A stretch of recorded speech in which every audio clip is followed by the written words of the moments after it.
Assalamualaikum warahmatullahi wabarakatuh. Hai semua, kami mahasiswa dari IKIP Budi Utomo Malang dari Prodi Sejarah dan Sosiologi tahun 2021.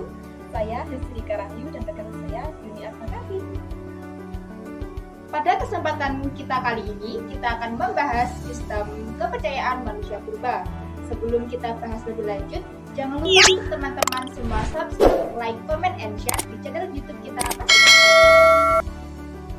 Dari video cuplikan yang kita tampilkan tadi dengan judul Sistem Kepercayaan Manusia Purba, sistem kepercayaan merupakan sistem keyakinan atau sesuatu hal yang diyakini keberadaannya atau kebenarannya dari suatu kelompok manusia yang berdiri atas sebuah landasan yang menjelaskan cerita-cerita yang suci yang berhubungan dengan masa lalu. Pada kebudayaan zaman Megalitikum terdapat beberapa peninggalan bersejarah. Yang pertama ada menhir. Menhir merupakan peninggalan kebudayaan pada zaman Megalitikum yang berupa tiang atau tugu dari batu yang melambangkan arwah nenek moyang. Menhir ini diperkirakan sudah ada sejak 1500 sebelum Masehi. Menhir ini berfungsi sebagai tanda peringatan suatu peristiwa atau sebagai tempat pemujaan roh nenek moyang pada zaman dahulu. Yang kedua, ada dolmen. Dolmen adalah meja batu tempat meletakkan sesaji yang dipersembahkan kepada roh-roh nenek moyang pada zaman Megalitikum sekitar 1000 tahun sebelum Masehi. Biasanya, dolmen ini ditemukan di Eropa, Asia, dan Afrika, terutama di sepanjang pesisir pantai. Yang ketiga, ada arca. Arca merupakan batuan yang dibentuk seperti patung dari zaman Megalitikum. Selain dari batu, arca juga bisa terbuat dari emas dan perunggu. Tujuan utama dari pembuatan arca ini adalah untuk kepentingan pemujaan dan penyembahan kepada roh nenek moyang. Selanjutnya yaitu waruga. Waruga sendiri berasal dari dua kata, yaitu waru yang berarti rumah dan ruga yang berarti badan. Jadi, secara harfiah, waruga berarti rumah, tempat badan yang akan kembali ke surga.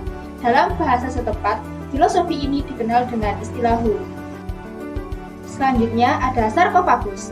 Sarkofagus merupakan kubur batu yang terdiri dari wadah dan tutup yang umumnya terdapat tonjolan pada ujungnya. Sarkofagus umumnya terbuat dari batu besar yang utuh, kemudian dilubangi hingga berbentuk seperti lesung. Akan tetapi, ada pula yang terbuat dari logam, misalnya yang dibuat oleh bangsa Romawi kuno. Yang terakhir ada punden berundak. Punden berundak adalah bangunan suci, tempat pemujaan roh leluhur yang bentuknya bertingkat-tingkat atau berundak-undak. Hal ini tersebut menandakan anggapan bahwa nenek moyang berada di puncak gunung. Jadi, dari banyaknya peninggalan pada zaman Megalitikum ini ada 3 kepercayaan, yaitu animisme, dinamisme, dan totemisme.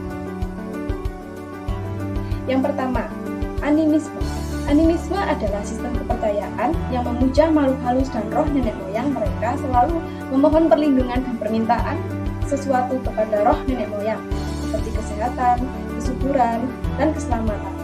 Contohnya, memberi sesaji kepada pohon besar atau kepada laut selatan karena menganggap di sana harus ada roh yang harus dihormati. Yang kedua ada dinamisme.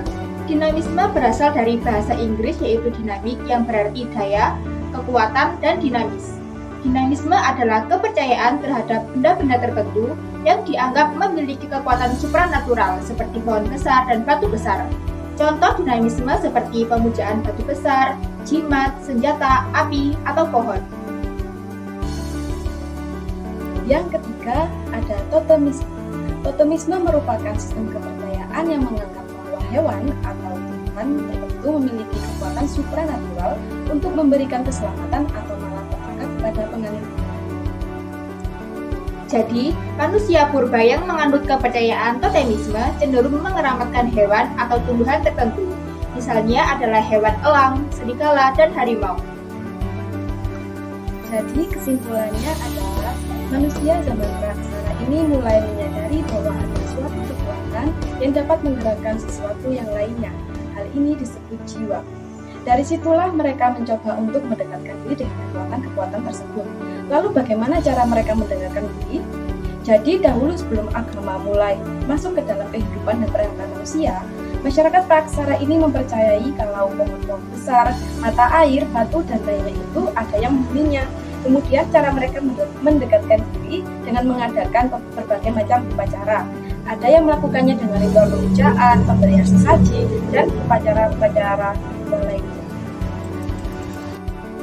Jadi, kesimpulannya, manusia-manusia pada zaman praaksara ini percaya bahwa para penghuni itu seringkali berdiam di tempat-tempat yang tinggi dan mereka percaya kalau para roh itu akan turun.